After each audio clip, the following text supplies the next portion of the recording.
हे बघा, एक विवाहित मुलगी होती, लग्न झालेली औरंगाबादची. तिचे सासरे तिला मारहाण करत होते आणि तिचे सासरे तिला त्रास देत होते, म्हणून ती प्रोटेक्शनसाठी पुण्यात आली. तिचे सासरे आता रिटायर्ड IPS आहेत आणि पोलीसमध्ये काम करायचे, पण ते आत्ता पदावरती नाही आहेत, आत्ता ते निवृत्त नाही आहेत, ते रिटायर झालेले आहेत. ही वस्तुस्थिती आहे.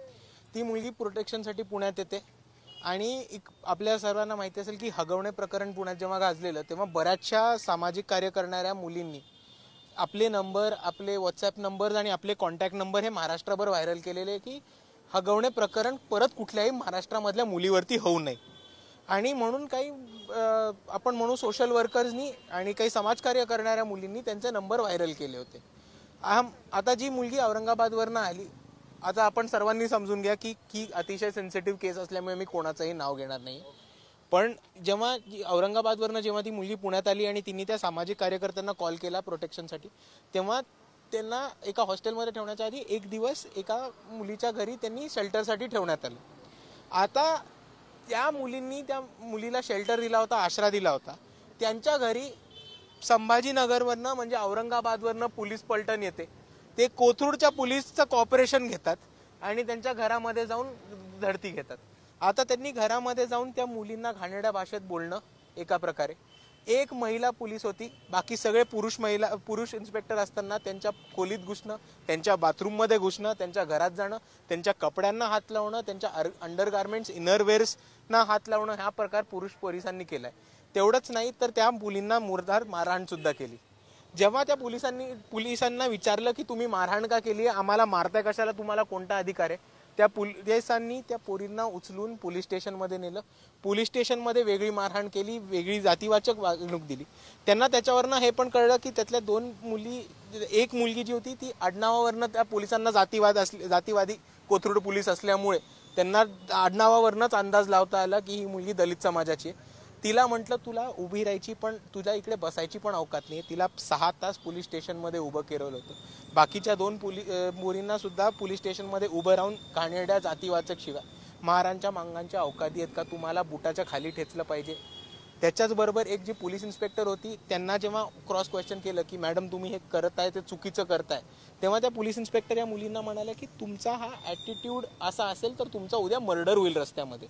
अशा प्रकारच्या मोठ्या धमक्या ह्या पोलीस प्रशासनाने इकडच्या मुलींना दिल्यात. तेवढंच नाही तर ती मुलगी जी मिसिंग होती, त्यांनी सांगितलेलं की ती 1 सिटी सेंटरमध्ये होती. पोलिसांना माहिती असतानाही ती कुठे होती. आणि 1 सिटी सेंटर आता हे प्रायव्हेट नाही आहे, 1 सिटी सेंटर हे पोलिसांचंच रेस्क्यू होम आहे, शेल्टर होम आहे.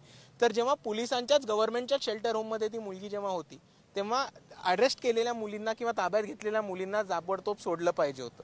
एक ही महत्त्वाची गोष्ट आपण समजून घेऊया.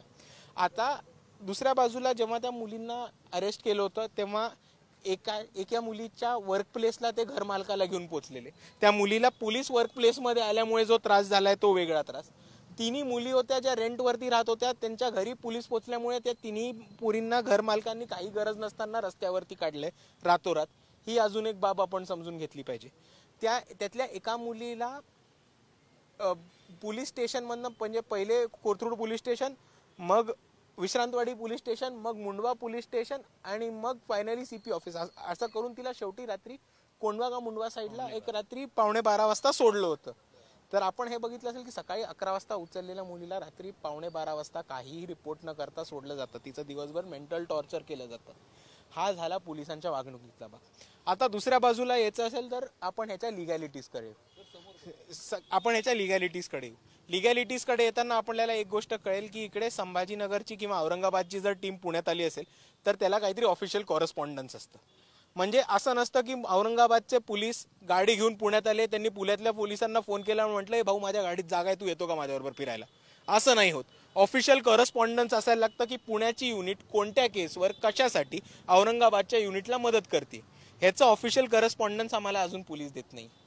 दुसऱ्या बाजूला तेव्हा ज्या मुलीला शोध घेता घेता औरंगाबादचे पोलीस घरी पोचले, तेव्हा त्या मुलींचे सिम कार्ड ट्रेस केले होते. आता सिम कार्ड ट्रेस करायला तुम्हाला FIR दर्ज लागते. त्या FIR अजून आमच्यापर्यंत दाखवली नाही आहे किंवा FIR किंबहुना दर्जच नाही झाली. आणि मिसिंगच्या याच्यावरनं तुम्ही दुसऱ्या 3 लोकांचे सिम कार्ड ट्रॅकच नाही करू शकत. जो माणूस मिसिंग आहे त्याचेच सिम कार्ड ट्रॅक करू शकतो. ही एक बाब. आणि त्याच्याहून मोठी गोष्ट की ही सगळी घडली गोष्ट 1 ऑगस्टला. तेव्हापासून त्या 3 सामाजिक कार्यकर्त्या होत्या, त्यांच्याबरोबर ज्या मदत करणाऱ्या 2 ॲडव्होकेट्स होत्या आणि त्या सगळ्या NGO सेक्टरमधल्या ज्या त्यांच्या सोबतीच्या ज्या सहकारी होत्या, त्या 3 दिवस झाल्या फिरतायत. अजूनही कुठल्याही प्रकारची कंप्लेंट पोलिसांवरती दाखल झालेली नाही. आपण सर्वांनी एक समजून घेऊयात की कॉन्स्टिट्यूशनमध्ये असं म्हटलेलं आहे की अट्रॉसिटी जी कंप्लेंट असेल ती ताबडतोब घेतली पाहिजे पोलिसांनी आणि मग पुढे चौकशी होते. आता आम्हाला पोलीस चुकीचं उत्तर देतात की पहिले चौकशी होईल मग FIR करू. आता हा कॉन्स्टिट्यूशनचा भंग आहे, हा संविधानाचा भंग आहे. कारण संविधानामध्ये क्लिअरली लिहिले प्रोसिजर फॉलो करताना की पहिली FIR होईल आणि मग त्या FIRच्या आधारित चौकशी होईल.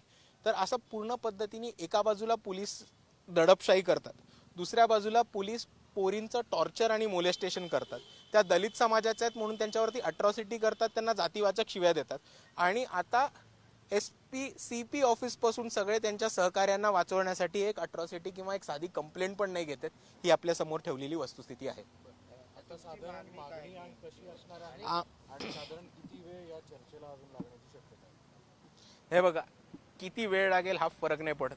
मी तुम्हाला सर्वांना आत्तापासून सांगतोय की जोपर्यंत FIR दर्ज नाही होत तोपर्यंत आम्ही CP ऑफिस तरी सोडणार नाही. 1 दिवस लागू देत, 1 तास लागू देत, 2 महिने लागू देत, आम्ही CP ऑफिस सोडणार नाही आणि त्या मुलींचा FIR कोणत्याही परिस्थितीत घ्यायला लावू. हे आमची मूळ मागणी आहे की सगळ्यात पहिले त्यांनी प्रस्तुत करावं की या मुलींच्या घरी घुसलेले त्याचं सर्च वॉरंट द्यावं. मी एक मागणी हायलाईट करत येतो. आमची एक मागणी आहे की ज्या सर्च वॉरंटवरनं या मुलींच्या घरी दस्ती घेतली त्याचं सर्च वॉरंट द्यावं. दुसरी गोष्ट, ज्या औरंगाबादच्या टीमनी पुण्याच्या टीमला काम करायला बरोबर घेतलं त्याचं एक पुरावा द्यावा. जर औरंगाबादची युनिट पुणेच्या युनिटला किंवा काम करत असेल तर आता औरंगाबादची युनिट डायरेक्ट कोथरूडच्या युनिटला कॉन्टॅक्ट नाही करू शकत, ते CP ऑफिस थ्रू जायला लागतं. तर CP ऑफिसकडे जो करस्पॉन्डन्स आला तो आम्हाला पुरावा पाहिजे. आणि खास करून सगळ्यात महत्त्वाची आमची ही मागणी राहील की या मुलींवरती जे अट्रॉसिटी, ब्रुटॅलिटी आणि पोलिसांनी टॉर्चर केलंय त्याच्यावरती लगेच FIR झाला पाहिजे. आता पोलिसवाले काय म्हणतात, अपडेट काय? आता पोलीसवाले आम्हाला असं म्हणत होते की 48 तास आम्हाला लागतील चौकशी करायला. आम्ही त्यांना सरळ म्हटले की ते आम्हाला मंजूर नाही.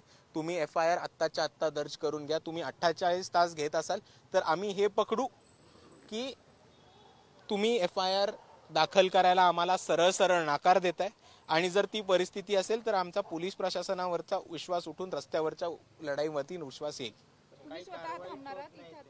आम्ही सर्व लोक थांबणार आहोत. इथे बऱ्याच इतर पक्षाची लोक सुद्धा आलेली आहेत आणि त्याचबरोबर वंचित बहुजन आघाडीचे पदाधिकारी आहेत.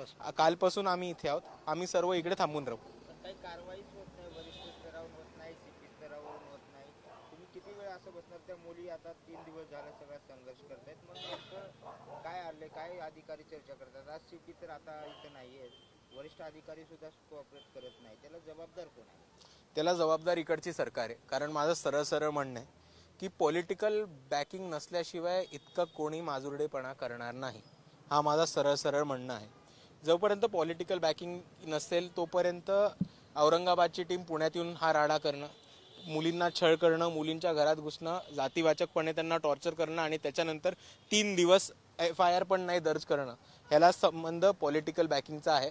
आणि आपल्याला ठामपणे दिसतंय की एक मनुवादी ताकद इकडेच सत्तेत आली आहे आणि ते पोलिसांची या जातीवादी वागणुकीला पाठीशी घालते.